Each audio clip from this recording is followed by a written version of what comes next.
The conference badge with my name and the wrong +1. The badge shouldn't have been on my kitchen table. I hadn't registered for the conference, and if I had, I wouldn't have clicked the box that said +1. But there it was, face up in the morning light like a dare lanyard coiled heavy laminate winking under steam from the kettle. CAMERON Hall speaker +1. Below my name, in a crisp font that didn't know how to lie, was another line, guest, LUCIANKERR. I make letters by hand. You can tell when you've coaxed an O to behave without forcing it. I spend my days in a studio that smells like linseed oil and apologies. I letter windows for bars that want to look welcoming, and I repaint old shop signs so they can pretend they remember themselves. I live with Julian, who designs exhibitions for a museum that pretends to love the public on Wednesdays. We've been together 5 years. We keep the good bowls within reach. We've got a language for the kind of pause that doesn't drag a courtroom into the room. The badge was not our language. Julian had told me he'd be late last night, budget dinner, donors, a keynote speaker whose reputation for charm had preceded him. He came home smelling like cedar and a lobby that learned to be kind while it was being designed. He kissed me in the doorway and said he was tired. His jacket landed on the chair. The badge slid out on its lanyard like a confession that had rehearsed nonchalance and failed. Under the badge, tucked into the lanyard clip, there was a card for the hotel attached to the convention center. On the back, in ink that had practiced stopping, someone had written, "If you still want the truth, Suite 1912, 6:30 p.m." The scrawl had the arrogance of a man who was used to rooms liking him more than they should. I spent the day painting a window for a butcher 3 blocks over, gold leaf on black glass, hand-cut letters that wanted to be richer than they'd been. Every time I leaned in close to burnish a serif, I saw my face reflected in the window next to the word prime and wondered if I wanted the truth as much as the tag claimed. I finished, cleaned my brush in silence, and put on the suit that makes me look like I might deserve middle seats at long tables. The hotel's carpet was trying to teach shoes a lesson about tact. Suite 1912 let me knock before it did anything. Then it opened like it didn't mind being responsible. Lucian stood in the doorway with his hands in his pockets. A man who knows doors are the first thing to flirt with. He was the height people pay tailors to indulge dark hair falling into a discipline it didn't entirely respect. A shirt open one button beyond what the keynote demanded. He smelled like cedar and ambition, and the last hour of a room that had heard too much. "You came," he said, and there was no victory in it, only relief he had mispriced.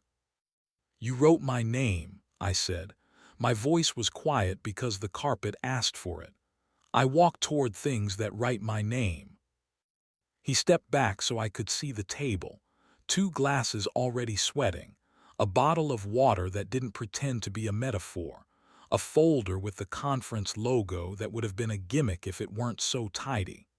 There was a jacket on the back of a chair I knew as well as my own. The seam at the shoulder had a tiny familiar pull where a bag strap always argues with fabric. Julian's. "I invited you because I don't want to keep being a surprise," Lucian said. "And because when I watched you at your window last month, lettering the word open without pretending it was a prayer, I thought, this is the person who will say the right thing without tasting himself while he says it." "You watch windows?" I asked, and then I remembered seeing him on the sidewalk that Tuesday, scarf the color of expensive arguments, a phone pressed to his cheekbone. He didn't blush. He had the decency not to look proud about it either. "I watched him look at you through one," he said. "He was so sure you'd forgive whatever future he owed you next." I went in because a room only wins if you stand outside. The suite held the city in its glass without insisting on skyline. There was enough of the bed in my peripheral vision to make me wish I could turn anatomy off. I put my palms on the back of the chair with Julian's jacket, and then removed them because my fingers wanted to learn something stupid from fabric. "How long?" I asked, before Lucian could stage an apology. 8 months, he said, because cruelty, when it's clean, gets more done than fiction. The first time was rain and an elevator and the kind of lobby that sells permission. It was supposed to be parentheses. Your name wouldn't stop being a noun. My throat did the thing throats do when they want to say something wise and instead produce silence. He poured water into both glasses and handed me one. His fingers found mine for a fraction that felt like an hour. Skin has no interest in ethics. It has a PhD in voltage. The glass was cold. The room was warm. His mouth was inches from what I wasn't going to let be a decision. "If I step closer," he said, not moving, "it's because my body wants a vote, not because my head has changed." He was built for distance that can't decide. He didn't touch me. He let our breath negotiate the last inch. The door opened with the soft authority of men who believe in good hardware. Julian walked in, cedar and guilty beauty. He saw my hands on the chair he'd claimed last night, saw the water, saw Lucian's nearness, saw the bed and did not look at it because he knows what objects deserve eye contact first. He closed the door carefully, which is an apology I won't ever get tired of. "Okay," he said, and I loved him for not pretending a bigger word would keep the floor still. "You gave him my badge," I said, and put the plastic on the table because tangible things deserve flat surfaces. "You gave him a +1. You gave him the hour you told me you owed to the museum's budget." "I gave him the hour I didn't have the courage to give myself," Julian said, standing on the other side of the table like he'd been hired to face mirrors. "I cheated. I told myself it was weather.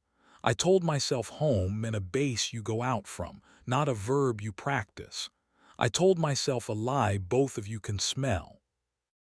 Lucian had moved toward the door as if he understood where to stand when decency is being negotiated. He didn't make the exit tempting or theatrical. He watched my face with the accuracy of a man who reads cues professionally and hates that he does. "What do you want from me?" I asked Julian, "besides the part where I get to be your good decision again?" He didn't reach for me. He has learned that lesson the hard way, and I admired him for remembering in time. "I want you to decide me," he said. "I want you to say what happens next and I will do it. I'll sleep on the not guest couch.